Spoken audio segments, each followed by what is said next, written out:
എന്താണ് പറയാനുള്ളത്? വിനോദി നഗ്നതാ പ്രദർശനം അവിചാരിതമായി സംഭവിച്ചതാണോ അതോ വൈറലാകാൻ വേണ്ടി താങ്കൾ മനഃപൂർവ്വം ചെയ്തതാണോ? നഗ്നതാ പ്രദർശനം? നീയോ? ഞാനോ?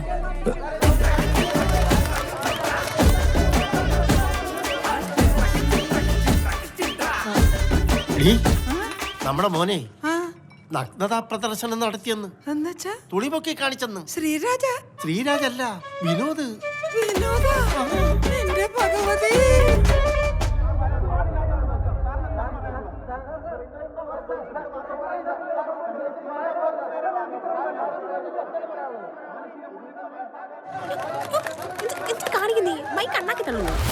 വിവാഹപ്രായം കഴിഞ്ഞിട്ട് പെണ്ണ് കിട്ടാത്തതിന്റെ പ്രതിഷേധമാണോ ഇത്? ചികിത്സയല്ലാതെ ഇതിന് മറ്റൊരു പ്രതിവിധിയുമില്ല എന്നാണ് എനിക്ക് പറയാനുള്ളത്. ഇതൊരു സിനിമയുടെ ഭാഗമായിരുന്നെങ്കിൽ ഉറപ്പായും ഇതിന് എ സർട്ടിഫിക്കറ്റ് കിട്ടിയേനെ. ഇത് പാരാഫീലിയ എന്ന മനോരോഗ പട്ടികയിൽ വരുന്ന ഒരു തരം എക്സിബിഷനിസമാണ്. PSC ടെസ്റ്റ് എഴുതി സർക്കാർ സർവീസിൽ കയറിയ ഒരു ഉദ്യോഗസ്ഥൻ പെരുമാറുന്നത് ഇങ്ങനെയാണെങ്കിൽ ടെസ്റ്റ് എഴുതാതെ കയറിയവരുടെ അവസ്ഥ എന്തായിരിക്കും?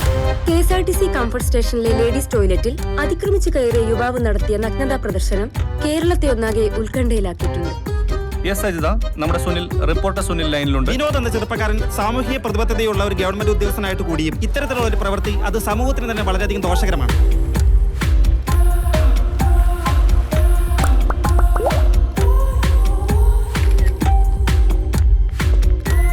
വിനോദിന്റെ അച്ഛന്റെ കടയിൽ നിന്ന് മാസപ്പടിക്ക് സാധനം വാങ്ങുന്ന അയൽവാസിയായ ചേട്ടൻ ഇതിനെ കുറിച്ച് എന്താ പറയുന്നത്? അവനാള് പാവാണ്, ഞങ്ങൾ സ്ഥിരമായിട്ട് കാണുന്നതാണ് ആശനെ. ഒരു പുരുഷന്റെ ടോയ്ലറ്റിലേക്ക് ഒരു പെൺകുട്ടിയാണ് ഇപ്പൊ ഇങ്ങനെ കയറി പോയിരുന്നെങ്കിൽ നിങ്ങൾ ഇങ്ങനെ ഒരു അന്ത്യചർച്ച ഇവിടെ നടത്തുമായിരുന്നു? ഈ തുണിമുക്കി കാണിച്ചെന്ന് പറയുന്ന പയ്യില്ലേ, അവന്റെ പേരെന്ത്? എന്തൊരു വിനോദ് അഴുക്ക പയ്യൻ. അവന്റെ അച്ഛൻ അതിനെക്കാളും വഴിക്ക. ഈ പുരുഷ മേധാവിത്വം പബ്ലിക് ടോയ്ലറ്റിന്റെ, അതും ലേഡീസ് ടോയ്ലറ്റിന്റെ മുന്നിൽ വന്ന് നിന്ന് പൗരുഷം പ്രദർശിപ്പിക്കുകയാണ്.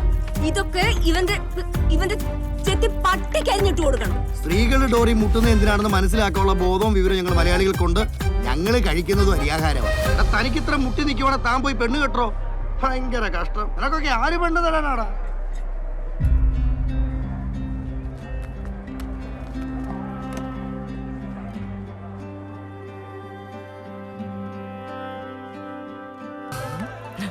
നിനക്കൊന്ന് ഫോൺ വിളിച്ചെടുത്തൂടെ? എത്ര പ്രാവശ്യം വിളിച്ച്? ഞങ്ങളും നിന്റെ കൂട്ടത്തിൽ ഉണ്ടായിരുന്നല്ലോ, ഞങ്ങൾക്കറിയാലോ എന്താ സംഭവിച്ചെന്ന് അല്ലേ? നാണം കെട്ടത് ഞാൻ മാത്രമല്ലേ? എന്തത്? ഒരു രോഗിയെ കാണാൻ വരുമ്പോ ആപ്പിളും ഓറഞ്ച് കിലി തരേണ്ടത്. പിന്നെ ഇവ മാനസിക രോഗിയല്ലേ? പിന്നെ മനസ്സിന് വിഷമമുള്ള ഒരാൾ മാനസിക രോഗിയല്ലേ? അല്ലെങ്കിൽ ഈ പോക്കൃത്തരം കാണിക്കും. സാറിനറിയാലോ. വിനോദിന്റെ ചേട്ടാ, ഇതിപ്പോ ഒരു മലമറിക്കുന്ന സംഭവം ഉണ്ടായി കഴിയുമ്പോൾ അതിന്റെ ഹാങ് ഓവർ 2 ദിവസം ഉണ്ടാവും. അത് കഴിയുമ്പോൾ വേറെ ഏതെങ്കിലും പുതിയ മലമറിക്കുന്ന സംഭവം ഉണ്ടാകുമ്പോൾ ആൾക്കാർ ഈ മല വിട്ടിട്ട് ആ മലയുടെ പിറകെ പോവും. അത്രേ ഉള്ളൂ. നാട്ടുകാർ പറഞ്ഞിട്ട് വേണോ നമുക്ക് ജീവിക്കാൻ? അതിനടാ നീ ഇങ്ങനെ ഇരിക്കാൻ, നാളെ ഓഫീസിൽ പോകാൻ നോക്ക്. വരും സാർ. സാർ ഞാൻ നാളെ തൊട്ട് വരാം. അല്ല അത് കൺഫ്യൂഷൻ. അവൻ വരും, ഉറപ്പായിട്ട് വരും. വിനോദേ, നിനക്കൊരു സർപ്രൈസ് തരാനാണ് സത്യം പറഞ്ഞ സാറ് വന്നത്. ഇപ്പോ താങ്ക് യു സാർ. ഈ ഒരു അവസ്ഥയിൽ സാറിനെങ്കിലും എനിക്കൊരു സർപ്രൈസ് തരാൻ തോന്നിയല്ലോ. ശരിക്കും സർപ്രൈസ് അല്ല, സസ്പെൻസാ. സസ്പെൻസ് അല്ല, സസ്പെൻഷൻ.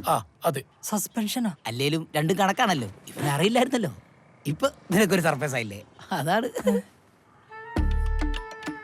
വിനോദിന്റെ അച്ഛാ, വിനോദിന്റെ അമ്മേ, ഇതിപ്പോ എന്താന്ന് വെച്ചാലേ നമ്മുടെ മുനിസിപ്പൽ സെക്രട്ടറി വിനോദിനെതിരെ ഒരു പരാതി തന്നെ. അതിന്റെ അടിസ്ഥാനത്തിലാണ് നമ്മൾ ഇപ്പൊ ഈ സസ്പെൻഷൻ എടുത്തേക്കുന്നത്. ഇതിപ്പോ ഒരു 6 മാസമേ ഉള്ളൂ വിനോദേ. അത് കഴിഞ്ഞാൽ ജോലിക്ക് വരാം, സംശയിക്കണ്ട. വരാം. എടാ 6 മാസം എന്ന് പറഞ്ഞാൽ ദാം അങ്ങ് പോവും. നീ ഒരു ടെൻഷൻ അടിക്കണ്ട. എന്നാ പിന്നെ നമുക്ക് എല്ലാവർക്കും കൂടി ഇതങ്ങോട്ട് കൊടുത്താലോ? വിനോദേ, ഇതങ്ങോട്ട് ഐശ്വര്യമായിട്ട് മേടിച്ചാട്ടെ. സാർ ഇത് കല്യാണക്കുറി അല്ല, സസ്പെൻഷൻ ഓർഡറാണ്. എന്നാലും ആരെങ്കിലും ഫോട്ടോ എടുത്തിരുന്നെങ്കിൽ.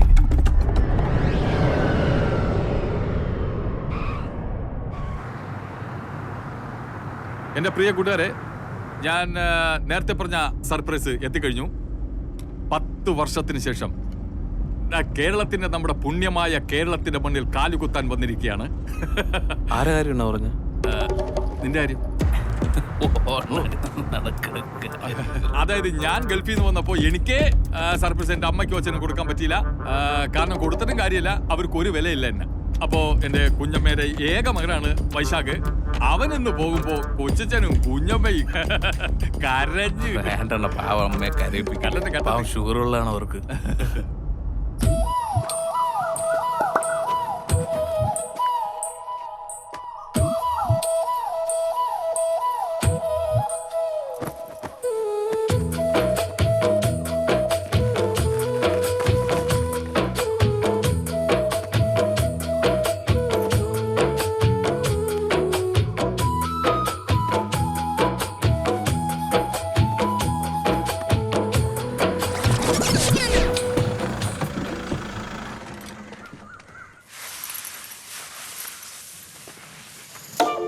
കൂട്ടുകാരെ, ഇന്നൊരു അടിപൊളി സർപ്രൈസ് ആണ് ഞാൻ കൊടുക്കാൻ പോകുന്നത്.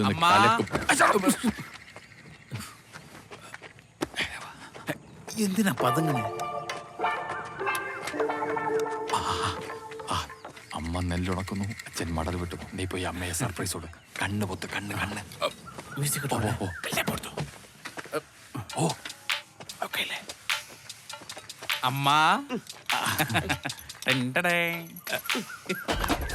അതെ ഞാൻ എന്നെ പട്ടി നിന്നോട് ആര് പറഞ്ഞാ ഇപ്പൊ ഇങ്ങോട്ട് വരാനായിട്ട്?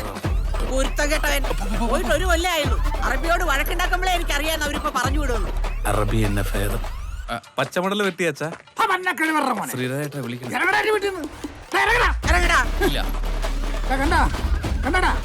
കണ്ണായ 5 സെന്റ്. ഈ 5 സെന്റ് വിറ്റ് തൊളിച്ചിട്ടാണ് നിന്നെ ഞാൻ ഗൾഫിലോട്ട് പറഞ്ഞു വിട്ടത്. തിരിച്ചെടുക്കാനുള്ള പൈസ കൊണ്ടല്ലാതെ ഈ പടി ആറി പോരുത്. ഞാൻ അച്ഛൻ പണിക്ക് പോ. ഞാൻ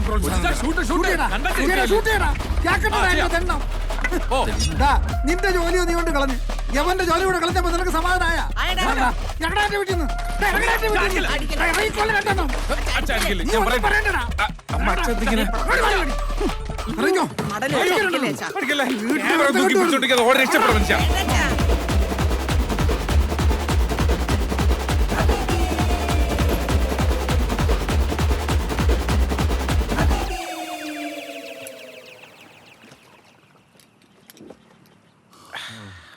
എന്റെ വൈശാഖ, എന്നാലും നിനക്കൊന്ന് വിളിച്ചിട്ട് വരായിരുന്നു. വലിയമ്മ പറയാതെ വന്നിട്ട് ഇങ്ങനെ ഇനി പറഞ്ഞിട്ട് വന്നാലാ എന്നെ കൊല്ലൂലേ? അത് ശരിയാ. ഞാനതല്ല ആലോചിക്കുന്നത്. നമ്മുടെ കുടുംബത്തിലെ അറബി ശാപം ഉണ്ടെന്നാ തോന്നുന്നത്. അറബി ശാപം? ഗൾഫ് വാടത്തില്ലെന്ന്. ഇത് കണ്ടോ? ഒരു AC മെക്കാനിക്ക് വന്നിരുന്ന് കാണിക്കുന്നുണ്ടോ? അതൊന്നും അല്ല വലിയ. അവിടെ പോയി കഷ്ടപ്പെടുന്നതിനേക്കാൾ നല്ല നമുക്ക് നാട്ടിൽ എന്തെങ്കിലും ജീവിക്കാം. എന്നാ നീ ഒരു കാര്യം ചെയ്യ്, ഈ സെലിബ്രേറ്റും കൂടെ കൂട്ടുപിടിച്ചോണ്ട് പോയി നല്ല പടവളങ്ങ കൃഷി ചെയ്യ്. ഞാൻ നിന്നോട് ഇങ്ങോട്ടൊന്നും ഇപ്പൊ പറഞ്ഞേ. എന്താ പറഞ്ഞേ? എടാ, കേരളത്തിൽ ഇത്രയും ഫോളോവേഴ്സ് ഉള്ള എന്നെ വീട്ടിൽ പോലും വിലയില്ല. നന്നാവാൻ അനുവദിക്കില്ല. രക്ഷപ്പെടുമ്പോഴോ വാ. അത്രക്കുണ്ടാടാ? 6 വർഷം കൊണ്ട് 650 ഫോളോവേഴ്സ്. മരിക്കും മുമ്പേ അത് 1000 ആയാൽ മതിയായിരുന്നു.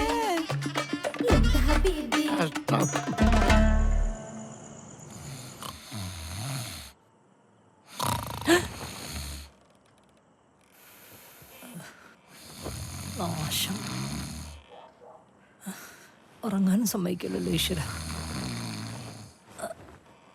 അടിയിലെങ്ങനെ പോയി കിടക്കാം. അമ്മേ, ഫ്ലൈറ്റും പിടിച്ച് വന്നേക്കാണ് ബാക്കിയുള്ളവർ ഉറക്കം കളയാൻ. എന്താണോ വിനോദല്ലേ? വിനോദ് നമ്മളെവിടെയാ പറഞ്ഞു നിർത്തിയേ? നമ്മളൊന്നും പറഞ്ഞില്ലല്ലോ. നീ ഇവിടെ കിടന്ന് കൂർക്കം വിളിച്ച് ഉറങ്ങല്ലായിരുന്നാ? എടാ വിനോദ, പ്രതിസന്ധി വരുമ്പോ നമ്മളിങ്ങനെ ഓടി ഒളിച്ചിട്ട് ഒരു കാര്യമില്ല. അങ്ങനെ ഒളിച്ചോടാൻ തുടങ്ങിയാൽ നമ്മൾ ജീവിതകാലം മുഴുവൻ ഒളിച്ചോടിക്കൊണ്ടേയിരിക്കും. നീ വെറും നിസ്സാരമായിട്ടുള്ള എന്റെ കൂർക്കമ്പലെ പേടിച്ച് തൊട്ടപ്പുറത്തെ റൂമിൽ പോയി കിടന്നാൽ നീ കിടന്ന് ഉറങ്ങുമായിരിക്കും. പക്ഷെ എന്റെ കൂർക്കമ്പല് മാറൂല. ഓഹോ, നീ അപ്പൊ ഈ അടുത്തെങ്കിലും വീട്ടിൽ പോകാൻ ഉദ്ദേശിച്ചിട്ടില്ലല്ലേ വൈശാഖ? അതാണോ ഇവിടുത്തെ പ്രശ്നം? അതല്ലേ? അതല്ല. പിന്നെ എടാ, നിനക്കുണ്ടായ അപമാനം നിനക്ക് മാത്രമാണോ? പിന്നെ നമ്മുടെ തൈവളപ്പി കുടുംബത്തിലുള്ള എല്ലാവർക്കും ആയില്ലേ? മോശമായി പോയി, ഭയങ്കര മോശമായി പോയി. അതിനിപ്പോ ഞാൻ എന്ത് ചെയ്യണം? പ്രതികരിക്കണം. പ്രതികരിക്കാനോ? എടാ, പ്രതികരിക്കാത്തവൻ എന്തിനു കൊള്ളാം? തെക്കേ പറമ്പിലെ തൂണിന് പോലും കൊള്ളൂല. ഏത് തൂണ്? നിന്റെ അച്ഛന്റെ തൂണ്. എടാ, പ്രതികരിക്കാന്നുള്ളത് നമ്മുടെ മൗലിക അവകാശം. അതാണ്. അതുകൊണ്ട് നീ പോരാടണം. ഞാൻ ഉണ്ട് നിന്റെ കൂടെ എപ്പോഴും, എന്തിനും എന്തിനെങ്കിലും. നീ ഉറങ്ങിയാലും ഞാൻ ഉണർന്നിരിക്കും. എനിക്ക് വേണ്ടി, നിനക്ക് വേണ്ടി. നീ അത് മറക്കരുത്. വൈശാഖ, നീ പറഞ്ഞതിലും കാര്യമുണ്ട്. തുടങ്ങി